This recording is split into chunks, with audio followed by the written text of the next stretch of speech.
दोस्तों अंग्रेजी सीखने के लिए आपको अंग्रेजी के छोटे छोटे टॉपिक्स तैयार करना चाहिए जिससे कि आप उसकी प्रैक्टिस कर सकें और छोटे छोटे काम जो होते हैं बहुत आसानी से हो जाते हैं। तो छोटे छोटे टॉपिक्स तैयार कर करके यदि आप उनकी प्रैक्टिस कर लेते हैं तो वो आपको बर्डन भी नहीं लगेगा और बहुत आसानी से आप याद भी कर लेंगे। और सबसे अच्छा टॉपिक जो है वो डेली रूटीन का है। जो काम आप रोज रोज करते हैं उसको यदि आप प्रिपेयर कर लें तो बहुत अच्छी बात होगी। तो उसी का एक टॉपिक हम लेकर आए हैं। छोटा सा टॉपिक है, बहुत कम सेंटेंसेस है, बहुत आसानी से आप याद कर लेंगे। कुछ लोग तो वैसे एक दिन में याद कर लेते हैं, लेकिन यदि आप 7 दिन लगातार प्रैक्टिस करेंगे तो आपकी जुबान को बहुत अच्छी प्रैक्टिस हो जाएगी। अनकॉन्शियस माइंड में भी सेंटेंस लगभग चले जाते हैं और हम बहुत आसानी से बोल पाते हैं।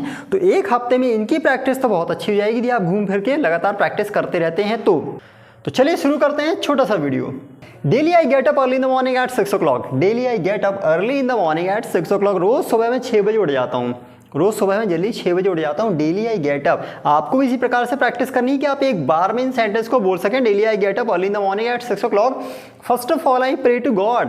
प्रे टू गॉड का अर्थ होता है, प्रे का अर्थ होता है प्रार्थना करना। First of all I pray to God. सबसे पहले मैं भगवान से प्रार्थना करता हूँ। I pray to God. Thereafter, उसके बाद आई परफॉर्म योग। मैं योग करता हूँ। परफॉर्म का अर्थ होता है करना।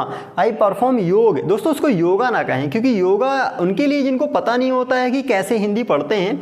यहाँ पे ए जरूर लगा हुआ है लेकिन इसको गा पढ़ते हैं, ना कि योगा। गा में आ की मात्रा नहीं है, ये गा लिखा हुआ है। ओके, तो आई perform yoga for being hale and hearty. तो हेल एंड हार्टी का अर्थ वैसे शाब्दिक अर्थ होता है स्वस्थ और हार्दिक, लेकिन ऐसे हिंदी हम कभी बोलते नहीं है, हम बोलते हैं host post.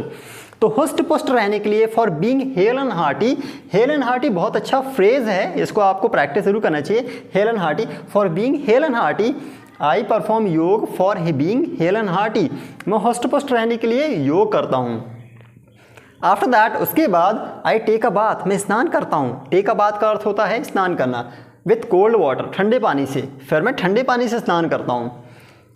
After taking a bath, स्नान करने के बाद आई get ready for my office. और स्नान करने के बाद मैं अपने ऑफिस के लिए तैयार होता हूँ। आई गेट रेडी। तो गेट रेडी का अर्थ होता है तैयार होना। दोस्तों यहाँ कहीं एमिजार नहीं है और जहाँ नहीं है वहाँ लगाना भी नहीं है। कई बार हमारे मुंह से निकल जाता है I am get ready. No, never say I am, there is no एमिजार here. Always say I get ready. मैं तैयार होता हूँ। After taking a bath I get ready for my office. मैं अपने ऑफिस जाने के लिए तैयार होता हूँ। मीनवाइल, मीनवाइल का अर्थ होता है उसी दौरान। मीनवाइल, उसी दौरान, जब मैं तैयार हो रहा होता हूँ उसी दौरान my mother serves me breakfast. उसी दौरान मेरी माँ मुझे ब्रेकफास्ट देती हैं। Meanwhile my mother serves me breakfast. उसी दौरान मेरी मम्मी मुझे ब्रेकफास्ट देती हैं। एट 9 o'clock, और 9 बजे I leave for my office. मैं अपने ऑफिस के लिए निकल जाता हूँ। At 9 o'clock I leave for my office. और 9 बजे मैं अपने ऑफिस के लिए निकलता हूँ। Then I work there for 8 hours। फिर मैं 8 घंटे काम करता हूँ। Then I work there for 8 hours। फिर मैं वहाँ 8 घंटे काम करता हूँ। वर्क मीन्स काम करना। Work there for 8 hours। Then I come back home। फिर मैं घर वापस आता हूँ। Then I come back home at about 6 o'clock। फिर मैं लगभग 6 बजे घर वापस आता हूँ। Then I come back home at about 6 o'clock। Thereafter I get fresh। फिर मैं फ्रेश होता हूँ। And take some tea। और थोड़ा चाय पीता हूँ। Thereafter I get fresh and take some tea। Thereafter I spend some time। फिर मैं थोड़ा समय बिताता हूँ। स्पेंड का वैसे अर्थ होता है खर्च करना, लेकिन स्पेंड टाइम का अर्थ होता है समय बिताना। Spend time. Then I spend some time with my family members। फिर मैं अपने परिवार के सदस्यों के साथ कुछ समय बिताता हूँ। Then I spend some time with my family members।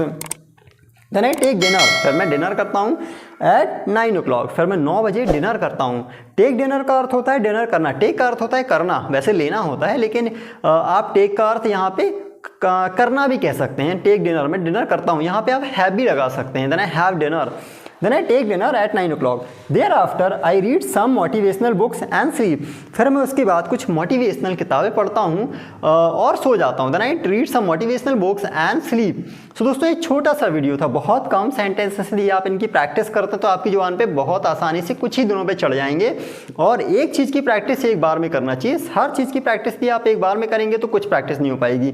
तो इनकी प्रैक्टिस करिए। और आपने एक टॉपिक बनाना सीख लिया है, इसका अर्थ कई टॉपिक बनाना भी सीख लिया है, क्योंकि आपको आई की जगह यू ही लगाना है और यू लगाने से सेंटेंस दोगुने हो जाएंगे। और फिर ही लगाइएगा। आपने यदि एक टॉपिक सीखा है तो एक टॉपिक नहीं सीखा है, आपने बहुत सारे टॉपिक सीख लिए। जैसे आपने एक साइकिल चलाना सीखा है तो इस प्रकार से आप कई साइकिल भी चला सकते हैं। तो एक टॉपिक की प्रैक्टिस करिए, बाकी सेंटेंस भी आपके मुंह से निकलना शुरू हो जाएंगे। तो यदि आप हमारे चैनल पर नए हैं तो हमारे चैनल को जरूर सब्सक्राइब करिएगा, लाइक करिएगा, शेयर करिएगा। तो दोस्तों, अभी तक हमारे वीडियो को देखने के लिए आपका हृदय से बहुत बहुत धन्यवाद। Thank you very much. जय हिंद, वंदे मातरम।